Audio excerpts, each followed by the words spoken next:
Kaufman-Renn with 22 on the shot clock, 23 on the game clock.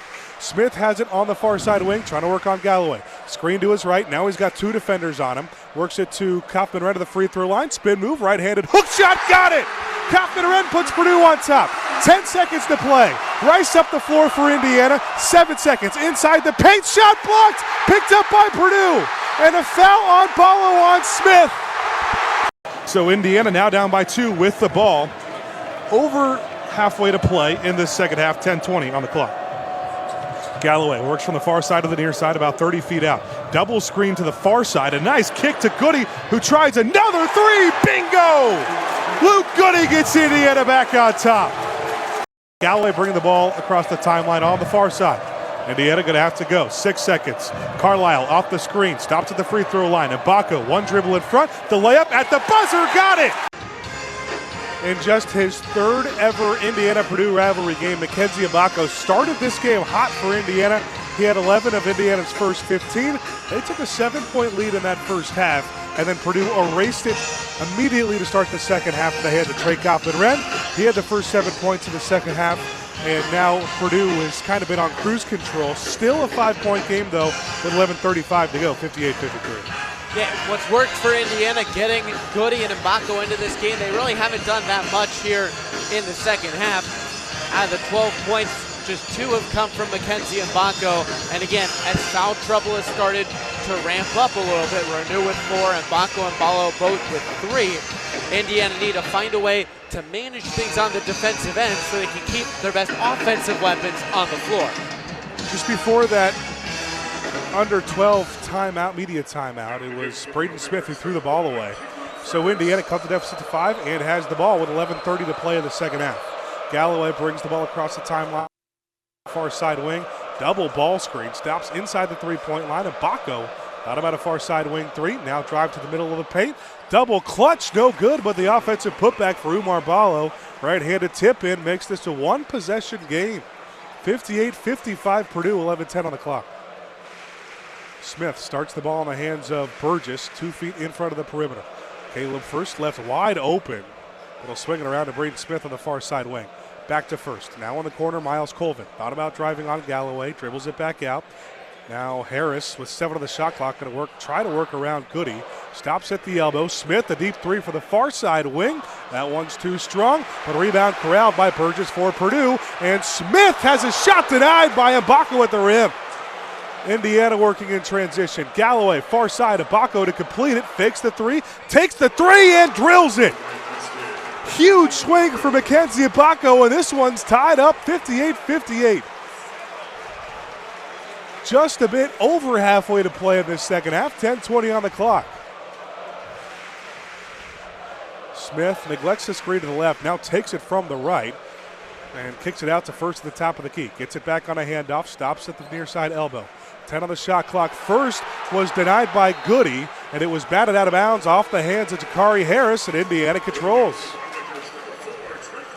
Just like that, that prompts 2 Purdue starters, Trey Kaufman-Renn and Fletcher Lawyer checking back into the game for Purdue.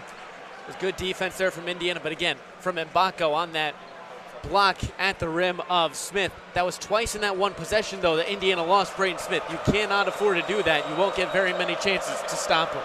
10 minutes on the dot, and we're all knotted up at 58. What more do you expect from this Indiana-Purdue rivalry? Ballo has it with a double team, back to the basket on the far side. Galloway, cross-court pass, Mbako fakes the 3. Now a couple dribbles inside, attacks and a spin move to put it off the glass. Mackenzie Ibaka with 5 points, and it gives Indiana their first lead in the last 7 minutes, 60-58 Hoosiers. Lawyer catches it off the screen on the near side arc, and a moving screen on Kaufman-Renn. Indiana players are fired up after forcing a couple turnovers on back-to-back possessions, and that's foul number 4 on Purdue's second leading scorer today. That is a huge foul. Yeah. And it's been 2 moving screens for Kaufman-Renn as well. These haven't been on the defensive end. They've been calling it this game. You've got to be real careful. That's a lot of moving screens today. It's a 9-0 Indiana run over the last 2:20. Three straight made three-pointers for Indiana. Ballo has it on the far side block. Kick to Mbako. Tries a tough floater, and he got it. back of the rim, front of the rim, down the basket. And Mbako has himself 7 straight points. Hoosiers up 4. Smith bringing the ball across the timeline for Purdue. Now Lawyer coming off. Smith's going to attack off the pass. Heide left wide open for 3, and he left it short. Indiana corrals the rebound. Anthony Leal looks to push. Working on the far side before pulling it back out right in front of his own bench. Now handoff to Trey Galloway. Calls out an offense, working to the far side wing. Ballo back to the basket about 15 feet out. Catches a double team now. Mid-range jumper from Goody. That one's left short, and Purdue grabs the rebound. No numbers for Braden Smith, but he's going to attack between 2 defenders. Lob inside and hit the rim first, and Indiana grabs it off the rim. Trey Galloway has it. So 5 straight empty possessions for Purdue offensively. Indiana leads by 4 with 8:20 to go. The 3rd and 6 will come again from Indiana's 19. Twins to both sides. Jordan Davison, the running back. Kind of that blocking back, too, for Dante Moore. Last 3rd down, Indiana got called for defensive holding. Snap back, pocket collapsing. Moore's going to have to roll out to his right. Might look to run, made a juke. Aiden Fisher not fooled. Fisher brought him down to the backfield.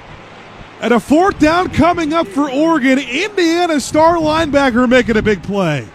Game knotted up at 10, 6:39 to play in the first half. Bunch formation, a tight end to both sides. Surratt now goes out wide for the 1st and 10. Fakes a handoff. Mendoza looks right to Surratt. Caught at the 1st down marker. Breaks a tackle up to the 45 and pushed out at the 46-yard line. A nice connection. Dylan Thienemann's the one who pushed him out. Kevin Riley is the back on the right hip of Simpson. There on the near side hash, trips out to the far side. Cuevas coming in motion to get to his normal tight end position. 2nd and 12. Riley motioning out the opposite side. All out blitz and pass deflected at the line. Mario Landado put his hands up and sent that back to the end zone. 3rd and 12 coming up. And Indiana getting their drive started from their own 25. And again, this is a game of momentum. So 3 and out or any sort of no scoring here for Indiana could be big. And Indiana, you look at in the trenches, that's where Indiana's offense is predicated. The success of the run game. -3 rush yards through 2 offensive possessions right now for Indiana. That has to change. Kaylon Black will get a first look at him for the first time as the Indiana halfback. Ball's on the far side hash at Indiana's own 25. Pistol formation with Black behind Mendoza. 2 receivers to his right, 1 to his left. Chest high snap will turn to head it off, but it is Kaylon Black powering off tackle to the left side and diving for the 30-yard line. He was just short of it at the 29, so a pickup of 3 and a 2nd and 7 coming up. Indiana's O-line, that left side, Drew Evans and Pat Coogan in the middle as well, getting a great push. Carter Smith did a good job sealing the edge. Black has that explosive burst of speed, and he showed it right there. That's a good start to the drive for Indiana. Kaylon Black, that 2nd running back, 55 carries coming into today. They'll go with a bunch formation on the far side for a 2nd and medium from their own 29. Snap back, fakes the handoff. Now Mendoza rolls out right, being chased. He's got a man for a 1st down. Omar Cooper caught and took it up to the 40-yard line before he's bulldozed out of bounds by Jaden Kennedy. But Kennedy was the nickelback that he beat to pick up the 1st down. Good job by Mendoza there of staying poised as he was rolling. He had pressure coming in his direction, but Cooper was shadowing him a few yards up the field. Easy pitch and catch and moving the chains for Indiana. New lead for Oregon. They lead 7-3 with 4:10 to play in the first quarter. We'll go pistol formation for Indiana from their own 41 on the 1st attempt. Now Black moves to the right hip of Mendoza. Twins to the far side, a 2 tight end set. Takes the snap, handoff to the left side. Kaylon Black breaks a tackle into Oregon territory and into the secondary. He's tripped up at the 45-yard line of Oregon by the strong safety Aaron Flowers. A strong run for Kaylon Black. Talked about that initial burst of speed by Black. He doesn't need much, averaging over 6 yards a carry this season. Both of these teams have phenomenal run games, and now Indiana's starting to find some rhythm. Back-to-back 1st down plays for Indiana. 2 tight end set on the right side, 1 receiver to each side for Mendoza. Chest high snap. He's going to have a 3-step drop back before looking right, firing a spiral to the 1st down marker, caught by Omar Cooper at the 34 before falling out of bounds. Another Indiana 1st down. It's where Indiana struggled against Iowa in pass protection, but there, great job by Kaylon Black, picking up that extra pass rusher and giving Mendoza time to throw Cooper open near the boundary. That is a key for Indiana if you want to establish that balanced offense as this game goes along. Indiana trying to respond after Oregon's 45-yard touchdown pass to Malik Benson. Two receivers out to the far side. We'll go trips now. Roman Hemby motions that way. Empty backfield for Mendoza. He'll take the snap. Quick screen pass out left to Elijah Surratt, following his blockers and falling down right near the first down marker at about the 23-yard line, and it will move the chains. That's Omar Cooper, I beg your pardon. So Indiana nearing the red zone, and that is 4 straight first down plays for Indiana. Great job by Indiana there. The blockers getting downfield. Cooper really was kind of pushing them, but Indiana got a great push at the line of scrimmage, perfect screen pass, and the chains were moving now. 1st and 10, now at the Oregon 23-yard line. Ball moves to the middle of the field, and the trips go to the right side of Mendoza. Stomps his feet a couple of times before taking the snap. Another screen, this time to the near side. Omar Cooper fell on his own and didn't have anywhere to go at the line of scrimmage. Bryce Betcher, the middle linebacker, met him there, and he will trip him up. Yeah, I think Indiana trying to go back to the well there, but Cooper kind of lost his footing. He wasn't going to get much anyway. I think that was an option play where Mendoza could have handed it off. Instead, he pulled it, tried for the screen pass. Might have wanted to see him hand it off there if you're head coach Curt Cignetti. After 4 straight first down plays, Indiana has a 2nd and 10 coming up from Oregon's 23. Trips again, this time to the left. Roman Hemby moves left hip to the right hip of Mendoza. One receiver out right, no tight ends. He takes the snap and will hand it off. Hemby following a blocker up the middle. He's got a convoy before being hit from behind to the 17-yard line. Picked up about 6 on the play. It's a pretty good run and a nice drive for Kalon Black, but a 3rd and 4 inside the red zone for IU.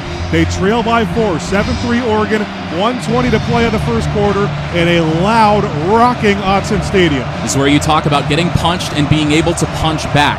You don't want to settle for a field goal here if you're Indiana. You can take the wind out of Oregon's sails by keeping this drive moving. They go trips for the 3rd straight play to the far side. The running back on the right hip of Mendoza. One receiver out right. 3rd and 4 from Oregon 17. Takes a chest-high snap. Looks left. He's got room up the middle. He'll take it himself. Got the first down inside the 5 and diving forward for the 2-yard line. Fernando Mendoza took it himself. Jerry Mixon eventually tracked him down, but Indiana's inside the 5. And that's the thing. When you give Mendoza time, he is comfortable if he doesn't see anything downfield taking off. Mendoza over 100 rushing yards this season, and I'm surprised Oregon did not keep a spy there to account for him. He had all kinds of room. IU trying to take the lead. Black, they trail by 4 with 20 seconds on the first quarter clock. 1st and goal at Oregon's 3. Man coming in motion. It's going to be a handoff to Hemby up the middle, powering through a defender and scoring. IU takes the lead back. Roman Hemby. His first touchdown as an Indiana Hoosier. Back to a 2-1 count. This one off the end of the bat into shallow left, hanging up and dropping in front of Jackson. Furious wave at 3rd for Quatrani. Jackson grabs it in front of the fence. Just now picked up. Quatrani scores. Tie game. That one hit back up the middle, past the diving glove of Lane. Schmidt comes in, stop sign late for Lopez at 3rd. Station to station again, and the Doors have tied it. Another RBI for Kent Schmidt at 7-7 from taking the lead. It's Adrian Lopez at 3rd, Mike Anu at 2nd. Now Kent Schmidt at 1st. Now a grounder from Quatrani. That's going to get through. Lopez scores easily. There's a throw, play at the plate, news in, and the Commodores have the lead back. A 2-run single for Mark Quatrani. The starting lineup looks like this. Devin Taylor lead off and play left field. Batting 2nd and playing 3rd base, Josh Pine, followed by Nick Mitchell. 3-0 comes in, get me over fastball down the middle of the zone, 3-1. 4, 5, 6 in the lineup goes Tyler Cerny, Joey Brancheski, Brock Tibbetts back at first base, and then Carter Matheson, Jake Stadler, and Jason Oliver to round things out. And Devin Taylor will get it started with a 3-1 single into left. Mike Bolton picks it up, throws into the infield, and Indiana's got a leadoff base runner. And that is exactly why Jeff Mercer has moved Devin Taylor up to the leadoff spot. He's so hard to handle in that spot. You can't pitch around him because you don't want to start the game as an opposing pitcher with the leadoff walk. So he finds his way into hitters' counts, and then he does that. He singles you, he gets on base, or he can hit a home run. We saw a single right there from Taylor. Just so hard to attack him to start the game. Nobody out to start this game at the top of the first. One runner on, that's Devin Taylor at first now, and Josh Pine, who went 2 for 5 yesterday, will take a first pitch breaking ball on the outside corner. That 2 for 5 day finally gets him back to the 300 batting average point. He is a career 300 hitter here at Indiana. Fastball hit to left field again, this time at Bolton. He'll go over to his left, and he'll dive and make the play. Devin Taylor was halfway to second. He'll have to retreat back to first. A spectacular play made by the speedy Mike Bolton Jr. We've seen Bolton and Taylor try and outdo each other defensively a lot this series. Devin Taylor made a diving catch yesterday. Mike Bolton getting Taylor back, keeping him at first base by making that diving catch there. First out of the inning, first out of the game, the 3-hitter Nick Mitchell will try to keep the inning going.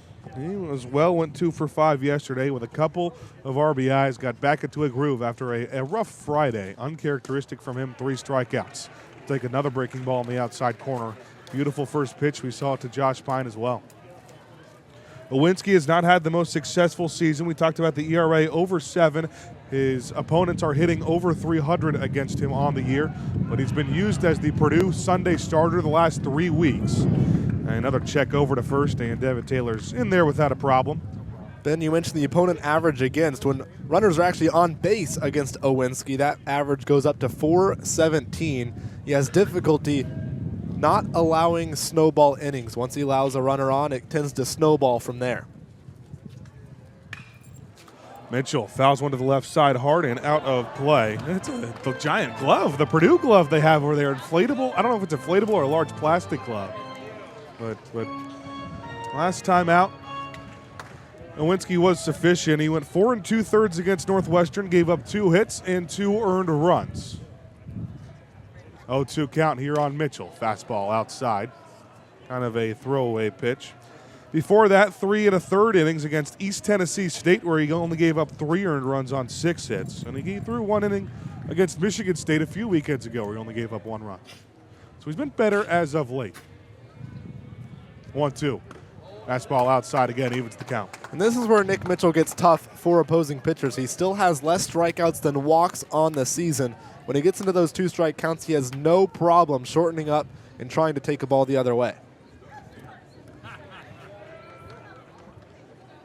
Lewinsky eyeing Devin Taylor at first. There's 1 out of the inning here in the top of the first. 1 runner on base in the 2-2 count. Mitchell grounds one to the right side. Right at Gill at second base. Flip to second in time. There will be no throw to first.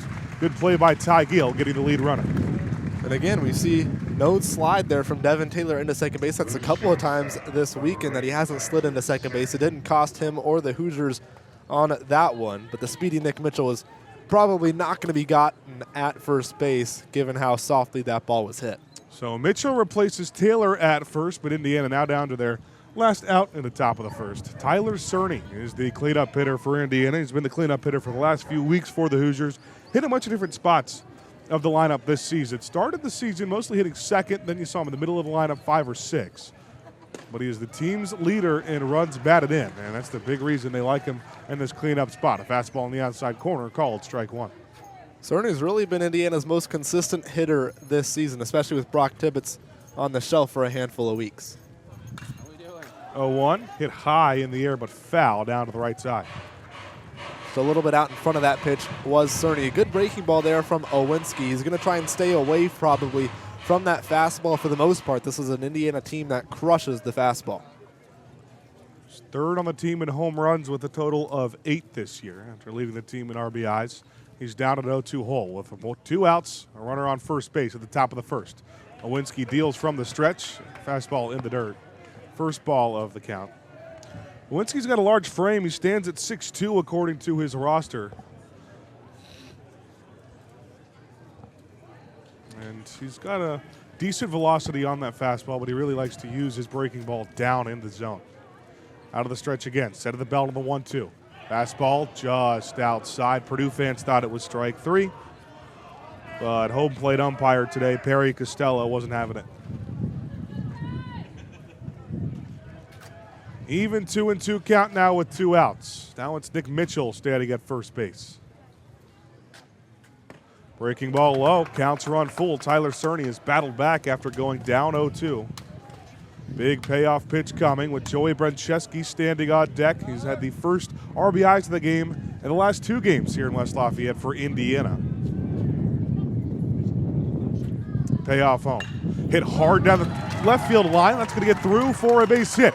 Mitchell is rounding second. He was on his way. It was an action pitch. He'll get to third on the single to the left side for Tyler Cerny. They're on the corners.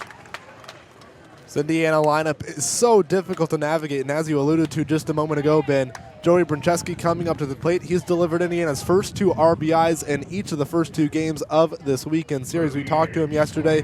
He said the mojo and the motto in the dugout, despite Indiana struggling against Luke Wagner yesterday, was just to understand that they're still the best hitting team statistically in the Big Ten Conference. We'll see if Brancheski can come through here. Nick Mitchell's on third. Tyler Cerny's now on first. The first pitch swinging. Brancheski into left at the glove of the right fielder, Keenan Taylor, who barely makes the play.